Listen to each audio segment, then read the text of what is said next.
All right. What's up, everybody? It's time to cover some Mechabellum. It's been a hot minute since we watched some top pro players. We're going to watch MathisMight, a Hungarian mathematics professor, a very high-level player. He's going to be playing Sabertooth spec with a hound ball start, which I'm very excited to see because I haven't seen a lot of hounds at the pro level. I've been hounding all of the top players. I've been asking Rooster, Pooche, Rat, bunch of other people, any hound replays for me, guys? Have you guys found any cool uses for the hound? The new doggo unit that can put out fires. It can also throw firebombs. It can do a bunch of cool stuff. And they've all said, it's not really very good. I don't really know where it fits. Doesn't have a super specific purpose. But I don't think they're a bad unit. They're decent as a kind of semi-chaff unit that's also decent anti-chaff. We'll see how they go. As MathisMight is going to be down here, or Mathis, as I tend to call him, in the bottom left side of the map. Might be hard to reprogram since I've been calling him Mathis this whole time. I didn't realize it's MathisMight because I have a small brain. So they're going to be playing Sabertooth spec. And now this is the new Sabertooth spec. This got changed recently. So you actually get cheaper Sabertooth tech upgrades. Every tech is 50 supplies less, but you only get one Sabertooth on round 3. They changed it to round 1. You get a Sabertooth. Then they changed it because it was round 2, right? You would get a Sabertooth. Then they changed it to round 1 for Sabertooth and Fire Badger, and now they've put Fire Badger and Sabertooth back to round 3 because it was too powerful, those specialists, with the momentum they'd give, and they've changed it up. Now, Math is going to play against Dzamp, a Russian player who's got quick supply, Tarantula Fang Crawler start, and it's going to be asymmetrical for a start, which balls usually enjoy, but it all comes down to how the fight actually goes. Tarantulas, I think, pretty good at clearing hounds. I would say Tarantula is probably one of the best units in the game at clearing hounds, but I haven't actually seen too many games on this new patch, so I'm going to be learning as we go, and we're going to be watching how this goes. Now, for those who are wondering the format, this is upper bracket of Group C, which means it's best of 1 in the upper bracket. It's like kind of GSL style format. It's like basically you've got these best of 3s in losers bracket, but only best of 1 in the winners. So if you just win 2 games, you can go out in first place in the group. Balls tracking onto the tower immediately in the top left side and getting a very early debuff. Problem, these tarantulas are going to debuff this at the perfect time, I think. Oh, maybe not actually, these balls. Oh, and the single ball tracking onto the tower is so good. If that ball tracks onto that tower, it could get a perfect debuff timing. But that tower debuff's pretty good. 1 tarantula goes down. There's still 2 tarantulas left. If the fangs can get in front to absorb these steel balls tracking on, that's going to be huge. If you guys aren't familiar, balls charge up damage over time. Very bad against little chaff units. Amazing versus big units. Tarantulas going to be a very well-rounded chunker. If the balls track onto them, they're going to disappear. They do a bit of splash damage, but you can see it's only 5 meters. It's not enough to hit an adjacent ball. And once the balls track on, those tarantulas say goodnight. A really good first round for Mathis. And Dzamp, with quick supply, gets kind of wrecked in the first round. Ooh, okay, guys. Looks like we've got Arclights getting picked by Dzamp. Sorry, guys. Accidentally opened my chat there. That was a mistake for me. And it's Farseer, Arclight, Typhoon, and Fire Badger are the choice. 1 squad of rank 3 Arclight seems kind of crazy. Swapping into Arclights here. Wow. I was not expecting that because I guess tarantulas, you want to sell out of these at some point maybe against the steel balls. But you already spent 200 money making an extra tarantula in round 1. That's what's kind of weird here for Dzamp. So you've got tarantulas that are basically a chaff-clear unit. You're adding Arclights, another chaff-clear unit. Interesting choice. Whereas it's Farseer for Mathis. Now, Farseer, I normally think of more of a defensive powerhouse rather than aggressive, but it is a good tempo unit. Farseer is amazing in rounds 3 to round 5. Essentially, it's a missile truck, does a bit of splash damage. It's kind of tanky. It shoots up, it shoots down. So it's a very well-rounded unit. Problem, later on in the game, all the long-range units are going to outrange it. All the tanky units are going to be tankier than it, and all the damage-dealing units are going to do more damage than it. So it doesn't excel at any one role, which means after round 5, by round 6 onwards, it falls off a cliff. Now, we had a bit of a hound flank there trying to distract us, split the army a little bit. You can see the hounds and balls coming in, but these balls struggling to get through those fangs. The crawler's trying to help out, but the Arclight clears them. Now the steel ball's going to track onto that Arclight, but I think the tarantula's going to be able to clear all these balls. Is it, though? Tower debuff comes in. Dude, that ball, if it's going to... It's on a sliver of life, but the debuff... The paralyzed. For those who don't know, guys, when you kill a tower, 10-second debuff. Is it 10 seconds? It's 8 seconds, maybe 10 seconds, something like that. But you take, like, double damage or something. You do, like, 10% damage. You have 10% move speed. I don't actually know what the damage increase is that you take. Does anyone know the damage increase? Maybe you guys can let me know. Because I know that you do only 10% damage. You move 10% speed. You definitely take extra damage, but it doesn't feel like 10 times damage. So I'm not sure what the exact number is there. Maybe someone in chat who's a more expert player over the years can let me know. but only if you're sure. Don't just shout out random numbers guessing. Tarantula Arclight, going to be cleaning things up, but the Farseer, the king, this early on, should win this round. That's only the level 1 Arclight there. Farseer, going to take out these units. I mean, it's going to win you the round as Mathis, but is it? Yeah, you definitely don't. Very rarely do you want to level up the Farseer. It's a lot of money, 150 to level it up. It does give good stats, though. And a Sabertooth coming out. Now, Mathis picks the Amp Core. Level 2 Amp Core balls are going to be a very powerful unit. What I find really difficult in Mathis shoes is how do you sync your army up? Farseer is the same movement speed as the balls and crawlers, which is kind of nice. The Sabertooth, though, much slower. So, yeah, he's going to kind of say, look, I'm going to set up more of a slow defensive units on my right tower. And then we're going to... kind of wrap up the other side. No, we're going to sell the Saber. Okay. Sold the Saber and went for Incendiary. Against this? Incendiary Hounds. Okay, oh, he wants to just throw Incendiaries over here. I mean, they will burn your own units as well. How long does it burn for? I don't know how long Incendiaries burn for. It's a 160-meter range firebomb, essentially. That these little hounds, these doggos, they can both put out fires, they can also shoot firebombs of their own. And that's going to be good for burning the fangs, burning the crawlers, but there's not that much chaff on the side of Dzamp, which is why I am kind of like going, huh? This is really fascinating. Like, I get we can clear some of this chaff, and I guess if you clear the chaff well enough, the balls will come through. Dzamp's gone Charge Shot Arclight. Guys, Charge Shot got nerfed in this most recent patch. It was 150 cost before. Now it's up to, I want to say 250. So that's a pretty expensive upgrade. And I get a level 3 Arclight's going to be a destroyer of balls, and I guess that's what we're looking for. Phoenix coming in on the backside as well to back things up. Dzamp trying to hold this line. Tarantulas have not been sold yet. You can see the Arclights, they shoot a bit slower, but they do triple damage. So they're much better. They're going to one-shot hounds. They're going to wreck the balls. That Tarantula does get shut down. Left side, of course, crumbles here for Dzamp. Dzamp should be able to keep that Arclight alive, though. Yep. And Dzamp has good chaff clear here. The Arclight Tarantula, 2 Phoenix. Especially if the Farseer runs in front and dies, I think Dzamp can win this round because there's only going to be fangs in the back for anti-air. But hold on. Oh, Farseer gets the Phoenix, number 1. Oh, dude. His firebomb's going out as well. This is interesting. Okay, guys, we've got some stat upgrades as we watch the final end of this round. And it looks like that tower does go down, but it's been upgraded, so it's going to be 2 seconds less on the Paralyze because of the upgrade.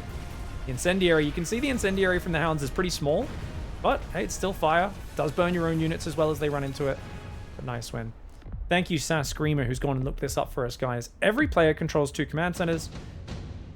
Units get slowed by 80%, they do 90% less damage, and they take additional damage until the effect wears off after 9 seconds. But they can be stacked if both get destroyed. Wait, the effect doesn't get stacked. I thought the timer just extended. Is it the effect doubles up if both towers go down? They don't tell us the amount of extra damage the units take. So even on the wiki, it doesn't tell us the amount of damage, but it's bonus damage. Units take extra damage. And chat says it is the duration that gets stacked, not the individual effects. Okay, that's what I thought. Thank you very much, Dr. Bois, a high-level player in the chat. Someone who helped me learn this game. Good to see you, mate. Now, Dzamp's gone for the laser sights, guys. Math has gone for... Which one are you going to pick? Photon Coating, Mobilized Battleship? I feel like... Okay, laser sight as well. So he's going to go laser sight. He's probably going to put that on the Farseer, if we're keeping the Farseer. And then we'll sell the Farseer later for some other stuff. Dzamp's going to try and just spread Charge Shot Arclights across the whole friggin' line, which is wild. Just mass Charge Shot Arclight. Very cool. Puts the Laser Finder on that. Laser Rangefinder goes on the Farseer as well, as we expected. And it is just Ball Hound with a Farseer. A few Fangs get thrown in the back to try and absorb those Phoenix shots. And let's see how well the Thyres do. Because if you throw firebombs here, the Crawlers at least should all die to it. I don't think anything else dies to it. Because I think these guys will die so quickly. These Crawlers probably won't have time to run into the fire. Not to mention, the fire is going to go on the Arclight mostly. I think they only throw 1 firebomb for the whole squad, right? Or is it 5 little firebombs? Let's watch these firebombs, guys. There's going to be oil over here as well to try and slow down the advance of Mathis. Both sides oiling right now. Let's see how that goes. Okay, they do all throw separate ones. They just often happen to stack on top of each other. Okay, so you can see nice fire on the right side. Really good fire there. Missile lands a big one on these steel balls. Fangs tanking really well. This left side doesn't have the greatest chaff clear. So the chaff doing pretty good, but unfortunately, the Farseer with the rangefinder does kill those 2 Arclights before they can do damage, so that's really good for Dzamp. Dzamp, of course, has taken a lot of damage. Mathis hasn't lost a single round, hasn't taken any damage. 2,500 hit points for him, only 2,500. Dzamp, with such a commitment to Arclights, if you can get them all to level 2, it's big. But look at that. The units are burning down. I mean, the Farseer is taking damage. Remember, it's 350 damage a second in the fire, guys. Fire seems pretty smart. No chaff means the balls will counter everything. To a certain extent, yeah. It's going to be really interesting to see how that goes, though, because I don't know, man. It doesn't feel like the most consistent fire. It's decent for sure. The thing is, I mean, Dzamp already has such a weird composition. It's going to be tough. It looks like both towers are going to get debuffed at the same time. Paralyze effect comes in. We can just fast forward for a little bit as we watch the end of this round, guys. And you can see the Farseer with the range should easily take down 80-meter range Tarantula. Farseer 145-meter range. Guns it down. Oh, they both died, actually. They both died at the exact same time. That's cute. Now, Dzamp's going to skip. Mathis, I would take super heavy and chuck it on the balls. I think that's what he's going to do, because I don't think there's any crazy high damage dealers. You're dealing with level 1 charge shot Arclights. I know that's an expensive upgrade. I mean, for level 2 balls, is it really worth? 200's a lot, actually. Maybe just heavy armor on the balls. Heavy armor might be the better choice. We'll see what ends up getting picked. Range is now being clicked, so it's mass Arclight for Dzamp, guys, with a Phoenix behind it, selling off the Tarantulas now, as they just are a much worse version of the Arclight at this stage. And it's basically pure Arclight. I don't know. I think the one thing you're really missing right now... Oh, and he actually went elite recruitment to get level 2 Arclights. A few more Fangs on this side would be legendary, because there's only 2 Hound squads. I also feel like Crawlers on the front. Guys, am I crazy? Why wouldn't you put Crawlers on the front as Dzamp? Am I spotting a huge misplay? Put Crawlers, beacon them back. He's going to burn his own units down and run into it with his own guys. Like, wouldn't it just be Crawlers here destroys this entire push because you bait his firebombs to kill his own units? I'm a little surprised we haven't seen that. Likewise, maybe put one here as well and just get him to waste his fire a bit further forward so he doesn't get his first firebombs as deep.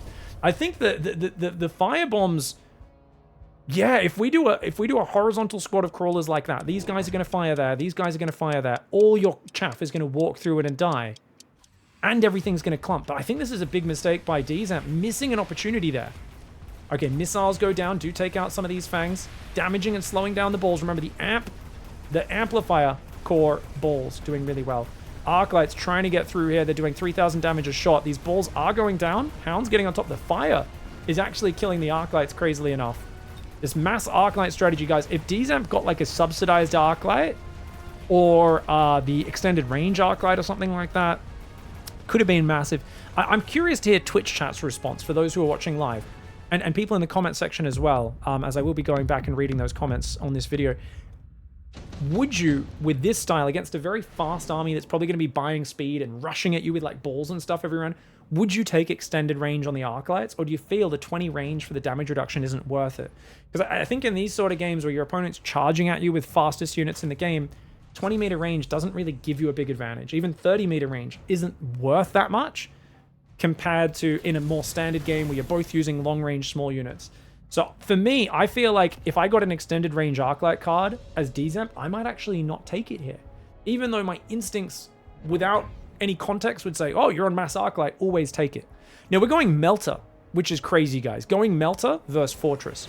So Fortress comes in on this side, takes the heavy armor from the previous round, and he's going to try and come in on that side with a Fort, which is fascinating to see how this one goes. I guess Fort can clean up an Arclight and a Tarantula pretty quickly, and then maybe march forward. The Phoenix will eventually kill the Fortress, but that'll take a while. And these balls, we're going to divert from the left side. We're going to push that right side tower. Interesting. So very cool move here for Mathis. Dzamp is going to pay for elite recruitment. Oh no, mass recruitment there. Trying to get some more warp-ins. Those crawlers on the front I was talking about finally going down. I would have put them even further forward personally. But either way, I think the concept's the same. It's a shame, though, finally doing that, and these units are getting mobile beaconed away. I think if this crawler was here on the previous turn, it would have been absolutely massive. And Fortress barriers. Mathis going ball for Firehound. Still has a faster in the back. 3 Fortresses come in. Obviously, level 2 Melting Point versus level 2 Fortress with a unit drop. Unfortunately for Dzamp, is going to have his heart sink, realizing his Melter's on the wrong side of the map. That is just tragic. The Melter could chew through these shields so quickly, but instead it's shooting hounds right now, and that just is painful, man. Beautiful rotation. I love the way Mathis focused on the left and now is shifting his attention to the right side, knowing that the Melter's going to go over there. 300 IQ play for Mathis, playing really, really solid. Fortress there, going to move forward. That paralyzed, reducing the damage of these Arclights massively, but the Melter is going to absolutely rip that Fortress to shreds. Question is, balls do really well versus Melters. So can the Arclights and the Melter actually get rid of those two balls quickly enough? Oh, perfectly timed paralyzed from a few crawlers. Yes, they can. And you can see the Arclights mincing this army. So this is actually going to be Dzamp's second round win. And dude, the Arclights are starting to pay for themselves. The Arclights are starting to pay for themselves. You can see they're outranging the Fortress way too massively. Fortress on its own, not going to be much match for a Melter. Often you go range with Fortresses to try to deal with Melters, and you also pay for movement speed on the tower. Mathis, though, is that what he's going to do? What's he going to go for in the next round? He could pay for Fang production to help a little bit, but with so many Arclights, even charge shot Arclights, I don't know how good Fang production is. Double Melter for Dzamp. Chat says, I think your analysis is correct. The loss from the extended range in the Arclight isn't worth it for Dzamp. He needs the damage to kill the balls. That's why he went charge shot, so, you know, ER doesn't make sense.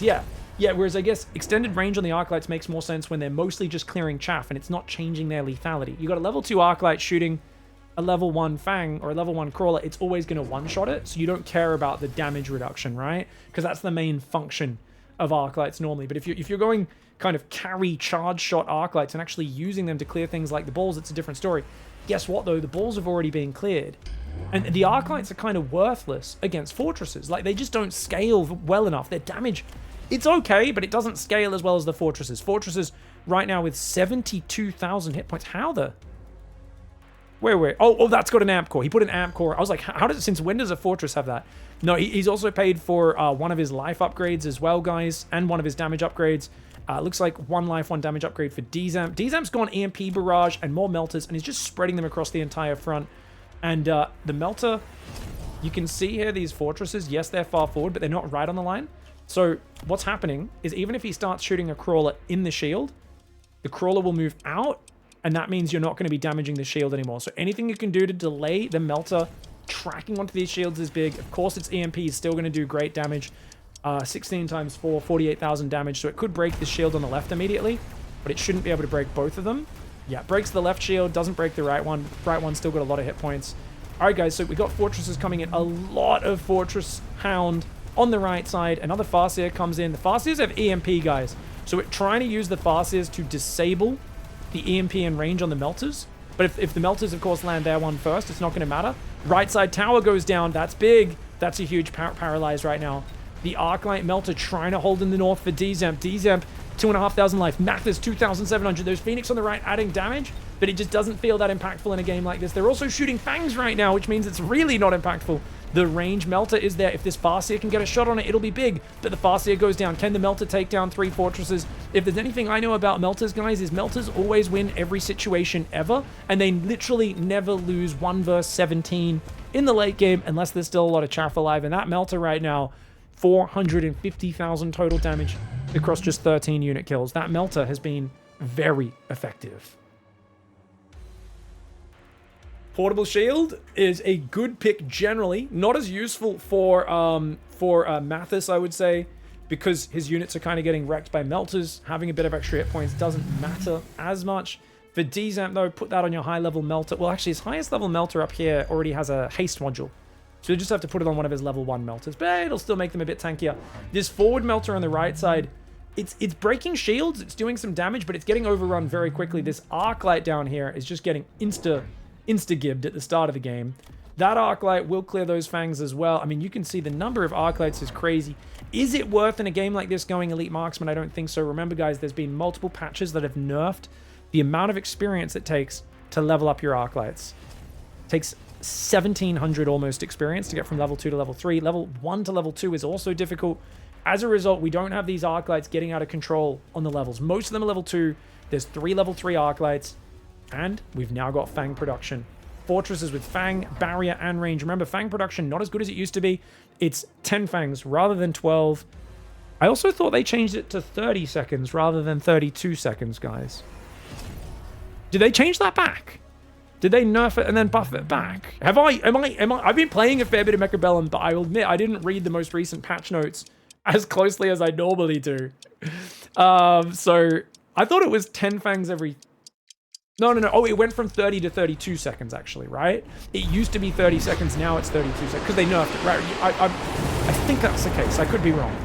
Crawlers trying to warp in. You can see these barriers, these fortresses. They've got range. Did we pay for movement speed? He paid for movement speed in range. Both sides paying for range. No movement speed on the defender's side for Dzamp, but dude, that is a 155 meter range fortress, and you can see how quickly they kill these melters. Melters, high damage, but for a giant, they are incredibly fragile. Overlords and melters are the very fragile, I mean, Raidens as well. I guess out of the ground giants, melters are very soft. And you can see it takes only 2 shots from a level 2 fortress to take him down.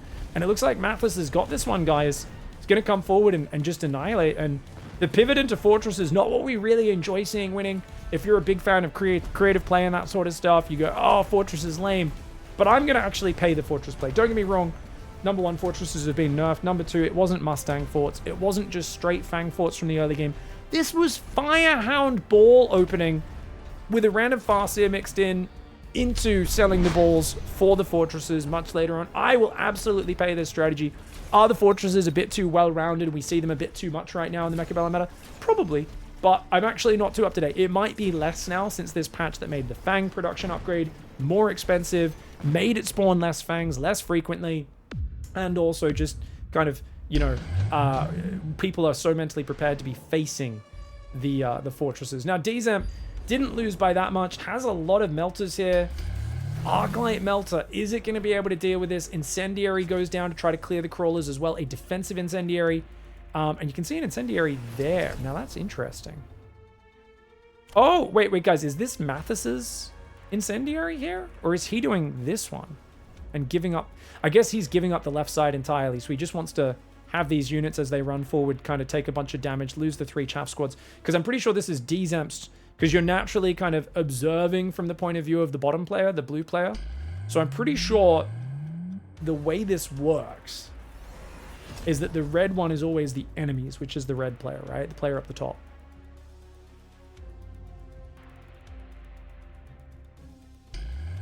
Are ranged double shot sabers good into melters? Or is it just good at my MMR? Sabers are not as good as melters. A melter is essentially a better saber, is the way I would describe it. But you can get sabers earlier, get experience on them, and already have them carrying the momentum. So you should be able to, if you've already got momentum with sabers, and this, you guys correct me if I'm wrong, you should be able to potentially, if someone goes into giants too early, as long as you're winning the chaff war and your sabers are locking onto the melters, they're going to kill melters really quickly, right? They can absolutely annihilate them. But the melters do have longer range. The melters will scale a little bit better with things like EMP, with things like potentially the suck upgrade, as I call it, energy absorption. So generally speaking, early on, there might be a few rounds where you can still carry with the sabers, but long-term melter's probably the better option. Just depends when, if you can finish the game early enough with the sabers, it's usually better. So going into giants against someone with leveled sabers, not a good idea. Mass fortress cage, ladies and gentlemen. It is a cage of fortresses right now, coming in with a beautiful surround.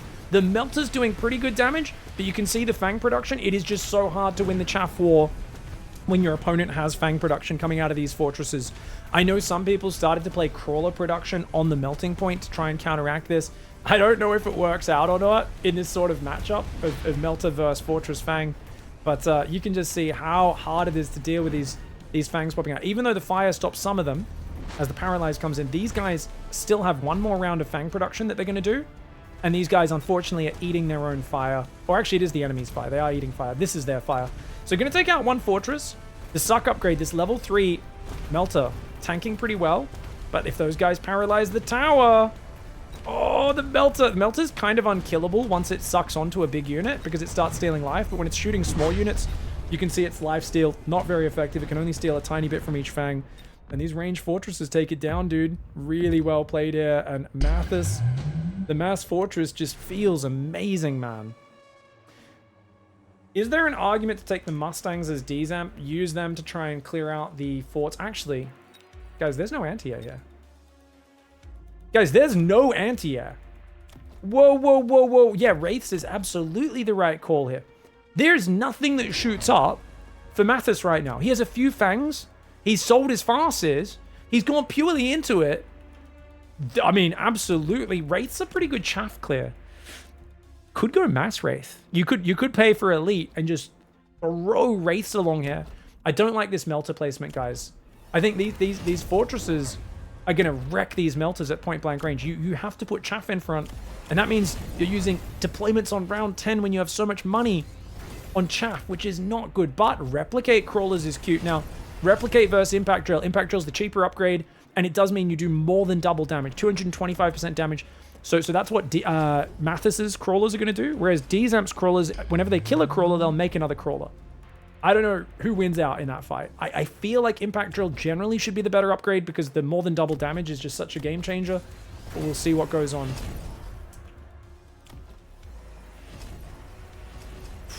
Ooh. He can just use Fang production for upshoot. Yeah, Fangs aren't very good at killing Wraiths, especially if the Wraiths clicked armor. The Wraiths have decided to go degen instead, which is kind of cute. We'll see how long these Wraiths survive. 35,000 hit points against Fang production, not to mention the range Mustangs. I think armor was the right call. I think not going armor was a huge mistake. I think, because look how quickly the Wraiths died of level 3 Mustangs. Oh, dude, I think if there was armor, it would have been fine. Chat says Impact Drill does win by a mile against Replicate, so better choice of upgrade apparently by Mathis here. And Mathis just rolling over everything.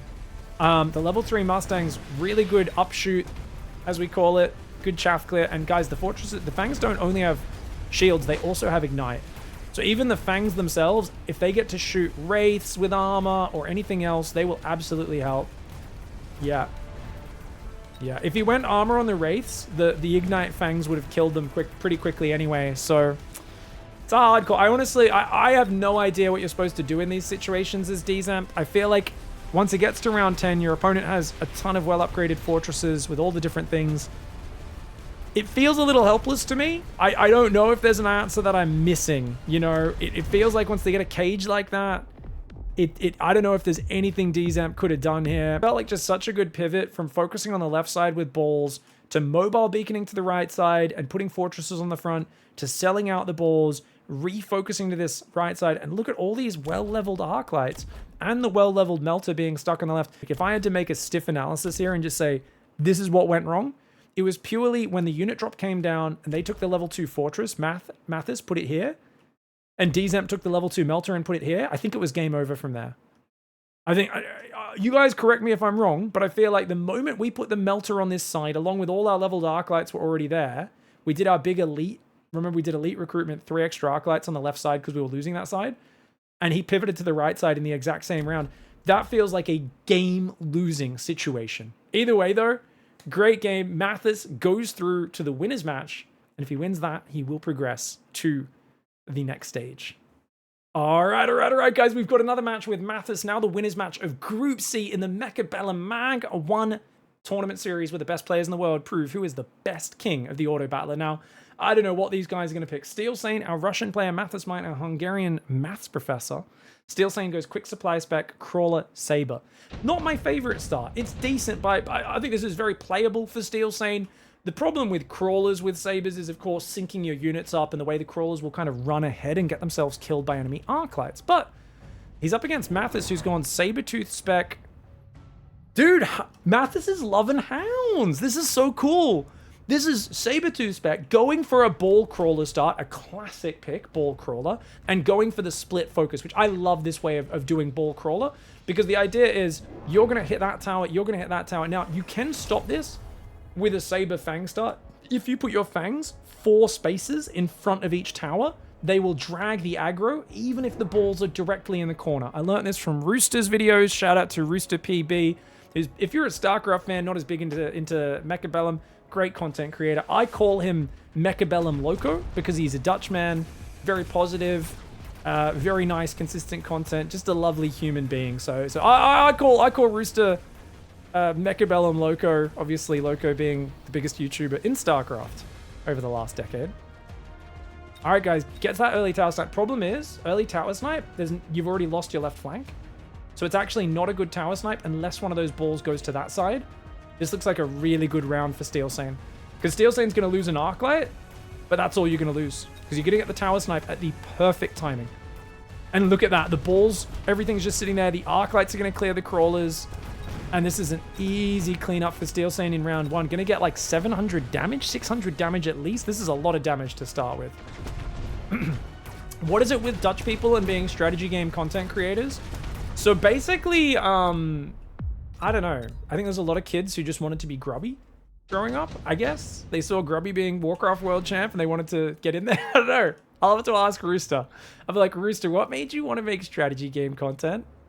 All right, guys, we've got Mathis. Okay, so Mathis gets to pick Scorpion, Rhino, Wasp, Phoenix is what they both get to pick.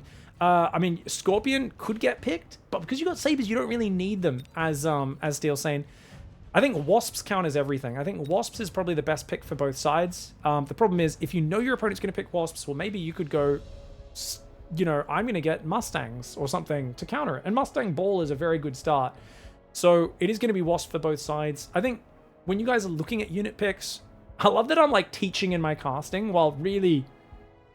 I'm moving from not knowing what I'm talking about in my casting at all to giving advice. And I'm like, disclaimer, if you're above 1800, probably don't listen to what I say. I'm 2K at the moment, but if I try different strategies I haven't done before, I'll drop to 1500 real quickly. I really do not have that much deep experience. But generally, the way I think about it is if one unit pick counters all the other unit picks, usually it's a pick. Obviously, there's addendums to that. You want to kind of add some other things. Whoa, what is this? Is Steel Sane drunk? Is just going to gift this Arclight and Saber? I mean, okay, so this is the long-term thinking high-level players do, guys. Steel Sane is willing to lose these units. Actually, oh, could afford the crawlers as well. The hounds are the only chaff clear. And the idea is, if you kill 2 or 3 of these hounds really quickly with a Saber, yeah, you know what? Actually, that's really good. I was thinking Steel Sane was kind of setting up for the long term, willing to lose one round. But they did have one more deployment with the extra recruitment squad. So the crawlers come in, going to win the right flank. Now it's the left flank that's in trouble. Saber clears out one ball. Another ball should go down over here before that Saber dies. But the Saber will die now. Oh, it gets a shot off just before it dies. So all the balls are gone on the left side. Looks like Steel Sane will win another round here, guys. Remember, this is a best of 1 because it is the winner's bracket. If you lose this, you go to the losers elimination bracket of this 4-person group where it will be best of 3s, but best of 1s only. So one could argue there is a bit of luck in this format where, depending on the starting packs and how the players, you know, mesh with them and stuff, goes this way or that way. Now, Mathis is going to get a Saber on the next round, by the way, guys. Obviously, he's going to lose as these Wasps come in. And with the ground units tanking, the Wasps get an easy victory. Yeah, we're casting Mag 1, guys. So I'm really curious, do you sell this Saber with your ball start? Like, what do you do now as Mathis? Because Mathis has kind of doubled down on this fight on the left side. Steel Sane goes for Rhino Drop. Rhino Drop is something I need to start using more. Mathis goes Heavy Armor. Is he going to put that on the Wasps? I mean, this seems crazy, but I'm just like, I don't know if putting that on the balls makes sense. It will make them survive one shot from the Sabers. So the argument behind putting this on the balls is that it's going to take 2 Saber shots to kill the balls. So you go, okay. Oh, we're going to go Wraith. When you're both standing in front of each other like this, it's a close range action. Wraiths become a god tier unit. And look at that. Mustangs come in. Good for clearing Wasps. Not good for fighting Wraiths. Especially if the Wraiths click armor. Now, we are going to see a Rhino drop in the back, and there's no response to that, which is a problem. But maybe you don't care, because he gets 1 round win with this drop. It's going to take 3 rounds to cool down that Rhino Assault to do it again. Maybe you don't care too much about losing a tower. Now, you're also going to do a mobile beacon here with the Wraith and these balls to go for the tower snipe. And does that actually hit before this Rhino? Rhino drops really quick. You can see the Rhino drop in the bottom left, guys. We're just going to try to zoom in a little bit there. Oh, there's also a crawler flank down the bottom as well. So, yeah, that's a beautiful paralyze coming in, man. I really like the way Mathis is playing with the Wraith setup, but I think leaving the back door wide open like that, it's a very costly round in terms of momentum because of that. Now, the Mustangs look like they are going to lose to the Wraith, but the paralysis was so big that maybe not. Now, Wraith is a really interesting unit, guys. Did you guys know the Wraith is one of the only units, if not the only unit, it will automatically split its attacks to different targets. So it does not only 8 meter splash range, but it also has 4 different turrets. So it will naturally change. If there's Normally, if a unit's shooting at a target, it will never change target. Because the Wraith has multiple attacks, it'll leave one attack on the unit that's already being targeted, and it'll, as new units come in range, it'll split its attacks out. So the Wraith is kind of, in a way, it's like almost the best chaff-clear unit because it naturally spreads its attacks out wherever possible. Now, chat says, also multi-hacker and multi-melter. I don't think they'll change targets for that, though. I think you're wrong on that. Nature heals everything. I could be wrong. Let me know if I'm wrong. But if it's already tracked 5 beams onto something with a hacker or a melter, then it will not change targeting mid-attack. So, because the Wraith, it counts each attack as its own thing, it'll have 4 attacks attacking one guy, new guys walk in, even though that unit's still alive, it'll swap one of the attacks to the next guy, one of the attacks to the other guy. So the Wraith is kind of unique in that regard, and it's interesting, yeah. So there are situations, right, where your hacker or your melter's all tracked onto like one guy, and you actually would prefer it to split up, but it's got to finish killing or hacking that guy before it changes targets. Mathis going for the nano repair there, guys. Steel Sane has nano repair, portable shield, extended range stormcaller, and incendiary bomb available. You could go portable shield. I mean, incendiary would be good. I don't know, man. I really don't know what the best pick is. Like, incendiary here, it's not that useful. Everything's spread out enough. Incendiary is not going to be that good. We see hounds are here to try and cover the crawlers in the back. So there's going to be hounds coming in as sort of like delayed chaff. It's going to be the repair module on the... What is this thing called? Nano repair kit on the Wraith. This Saber actually gets the nano repair kit, which is interesting. I guess we've decided that that one is not getting tracked on by balls early enough. Oh, but these balls are going to try and take it out. Problem, there's no chaff clear, so I think these crawlers might get on top and actually obstruct for quite a while here. And then if the arc light clears a few of these crawlers, this mobile beacon, I think these balls might get just clogged up with those crawlers for quite a while. Now, a marksman comes in and anti-air. Wow, Steel Sane going for the anti-air marksman to deal with the Wraith. Guess what? Not going to work, guys. Even with the 75% damage increase, the nano repair kit is going to counter that completely. So you can see the marksman not going to be able to get through that Wraith. Beautiful play here. Wraith on the left side doing good damage. The Wraiths do have range. There are 2 marksmen on the left as well. Sabertooth's there taking damage. This Sabertooth with the repair kit's doing nicely, but the moment the balls track onto it, repair kit is going to be meaningless against that. Now this Wraith on the left side, it has the heavy armor as well. So these are like carry Wraiths, dude. Heavy armor on one side, repair kit on the other side. And it looks like a really nice round win for Mathis right now.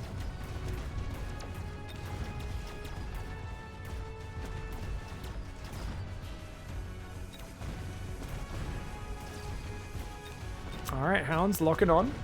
Balls get taken out. But the Wraith with the repair, I'm pretty sure it beats both of these marksmen, guys. Yep, level 1 marksman. Not gonna cut it. Oh, this is hard for Steel Sane. I mean, you're only taking a little bit of damage, but it's Mathis was losing a lot more life, and now Mathis with these Wraiths has at the very least bought himself a lot of time. Steel Sane takes 2 fastest, says, I need something to deal with these bloody Wraiths. I need some anti-air damage. Obviously, the Melter hard counters the Wraith, but you only get 1 of them. It's a bit of an overcommitment, you could say, so taking the 2 is nice. And it's going to be a triple Stormcaller option for Mathis. Stormcallers, there's not a lot of chaff, right? There's a few crawlers that are going to die very quickly, and then it's mostly like slow, long-range units that are kind of just chilling. There's a few crawlers coming in from behind, but I actually like it. Now, putting your Stormcallers so close is something I've been embracing recently. I've actually been using Assault Stormcaller a little bit recently. I know that sounds crazy. I've been experimenting with it. Remember that the closer Stormcallers are, the faster the missiles land, which means there's less missing your opponent. So if you're confident your front line's going to hold up in front anyway, you're not playing defensive, you can put your Stormcallers shockingly close to the line and actually have them get crazy amounts of damage out. So this is actually a really cool choice by Mathis. Adding a Wraith in the middle as well to help deal with that. EMP on the Farseers gets picked. That will knock range off the Wraiths, could knock armor off them as well. The only problem I have really with Steel Sane's setup is like, it just feels so reactive right now, if that makes sense. I also think Fangs would be really nice, but it's kind of hard because you have to make all these counters right now. Part of me is like, dude, having some Fangs would be really nice. I mean, before the Stormcall. Stormcall is pretty good against Fangs. But, you know, are these guys going to be protected, these Sabers, well enough to clean up the balls? I don't know, man. It looks like we've also got a Phoenix flank in the bottom left. Great move by Steel Sane. He's going to go for that Phoenix flank in the bottom left. You can see here, guys. Oh, my lord. That left side crumbling. The Stormcallers actually doing great damage. Yes, the balls are going down very quickly, but the Stormcallers are actually clearing the sabers. But the Phoenix come in from the back door, and that is a beautiful snipe. But mobile beacon balls countering it. Remember, even when paralyzed, because of the exponential scaling of the stacking up of the steel balls charge up attack, it doesn't matter if you're paralyzed. If you've already locked onto the target, you're still going to ramp up the damage quickly enough to take out the tower or whatever you've tracked onto very quickly. So melters and steel balls, two of the units, once they're tracked onto something, paralysis doesn't do nearly as much as you'd think it would. This marksman, oh, these marksmen, they're just not able to deal with these wraiths as well. The Phoenix going to come in. It's debuffed. Beautiful attacks from the wraiths. And these wraiths, man, doing really well here. Steel Sane taking big damage.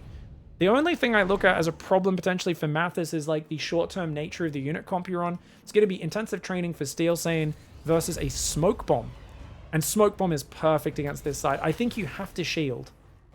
I would probably try to get away with one shield just about here on the two sabers and the Arclight in the middle, and then the marksman and maybe the Farseer will be protected by it. But if you don't shield, a smoke is a 35% range reduction, and it lasts 2 turns. So if Steel Sane doesn't smoke, this left side is going to lose so much of their range, and that's going to be really unfortunate. A lot of marksmen coming in right now, which are really good at clearing, especially with double shot. So double shot and aerial spec marksmen. An extra squad of Wasps comes in. Wasps are going to be really good at tanking against the marksmen, but the Farseers do splash damage, which can clear them up. Wow, Oil's going to go down for Steel Sane as well. So Steel Sane's going to try and slow down this flank on the right side because those balls getting in on the tower has been causing big problems. That's a good call. Oh, man. Steel should level the tower to reduce the debuff time. I don't think Steel needs to level this tower, actually, because I think every dollar counts right now. Oh, you're talking about Steel. This tower here. Sorry, not Mathis. That's actually... Yeah, I think this tower... He's trying to defend it. Like, he's committing a lot here. So I think he's saying, no, I will actually defend this, and I will live or die based on that defense. But I think he's so focused on the right, Steel Sane forgot about the smoke, and maybe it's a conscious decision to skip it. I don't know. I just feel like a smoke spread across so many of your units that are leveled over here is going to be absolutely brutal. Oil comes down to the right side. It's going to slow down the advance of the balls. Left side, smoke goes down there. There are no meaningful flanks, which is why we're a bit more zoomed in right now. The Wraiths are coming in from both sides, doing good damage. Farseers coming in. They're EMPing the balls. I don't know if the Farseers are really achieving that much with their EMP. They're going down on that left side before it can kill too much. The left side crumbling right now. And the right side appears to not be going that well either. Like, it's not like you're crushing the right side. Farseer with its splash damage gets a few shots off, takes out a few Wasps. Paralysis comes in, and this is a massive round win for Mathis. It feels to me like a game where Mathis, with the forward positioning, the spread of units, the pivot into Wraiths, has got Steel Sane reeling. Steel Sane so reactive right now. And the Hounds also have actually done really well. So I do think Crawlers are pretty bad versus Hounds. I think Fangs are much better versus Hounds, even though Hounds take 2 shots to kill Crawlers and only 1 to kill Fangs.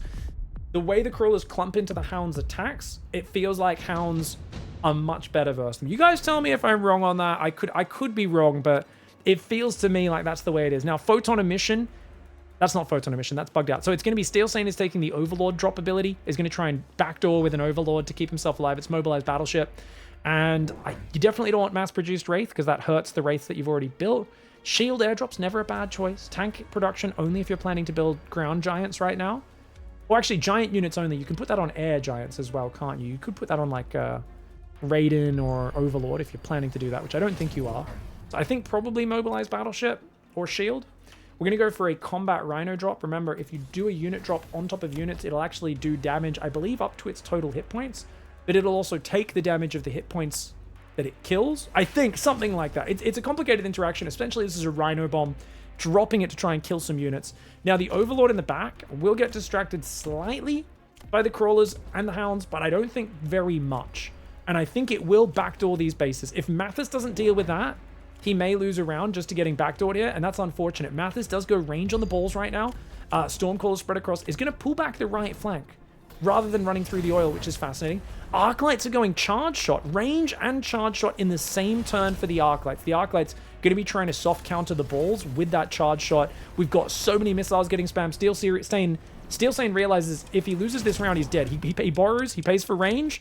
Meanwhile, borrowing, paying for range for Mathis as well. That Overlord in the back door is everything he's counting on. If there's more crawlers in the back like this, they will buy a lot of time. These crawlers in the back are going to distract that Overlord a lot. You can see the Rhino Bomb comes in here, guys. Does land, doesn't do that much. Actually, it missed. It missed because the balls bought range. The balls didn't move into the Rhino. So the Rhino drop actually missed, ended up dying. The Overlord spawns in, the Crawlers run out of range. If he changes target onto the tower, a massive paralysis comes in. But moving into his own oil on the right side flank right now. On the left side, a massive success over here with Overlord drop of his own, comes in, takes out the backdoor tower. It was a little bit slower, but a tower debuff is a tower debuff. Now you can see Overlord really struggles to actually land hits on moving max speed units. Kind of misses with most of its missiles, even though it was paralyzed there. These Wasps are actually going to be able to take care of it as well. So that Overlord's going to go down, and it just seems like Mathis has got too much. The double shot aerial marksman and so many marksmen, I think, was simply an overcommitment to deal with the Wraiths. It was 3 Wraiths with range, a few items as well. And those few items, those Wraiths, have forced such a huge screw up. It forced Steel Stain to take Farseers. It forced Steel Stain to go double upgrade marksman and make like 7 marksmen. The Wraith pivot in this game, and then going back into just upgrading balls, spreading things out, going for a bit more of a balanced comp behind it. Massive profit. Mathis mixing hounds in, going for Wraith pivot. That was huge. Let's look at this at the end, guys. Let's count it up. 1, 2, 3, 4, 5, 6 marksmen with 2 upgrades. So expensive. You've also gone 1, 2, 3, 4, 5, 6 Arclights. Not that well leveled, and they're only getting double upgrades in the later rounds. It felt here like Steel Stain was stuck trying to pivot into units the whole time, but never had time to get the levels, the techs on them in time. And we even had fortified target lock on the balls at the end. Now, fortified target lock means the balls will actually change targets to the highest hit point target in range. So anytime it kills something, rather than just shooting a crawler that's in front, it'll immediately track onto this saber there. You know, if these guys move in range, if that saber was just slightly closer, they'd immediately track onto that, which it's you know, it's just a huge ability. It's really, really nice as well. I've never really used it myself, but it can be good in certain situations. Beautiful play here by Mathis. Mathis gets first place in Group C here in the winners match and shows the power of the Hungarian mathematics professor. GG, well played, Mathis. Well done.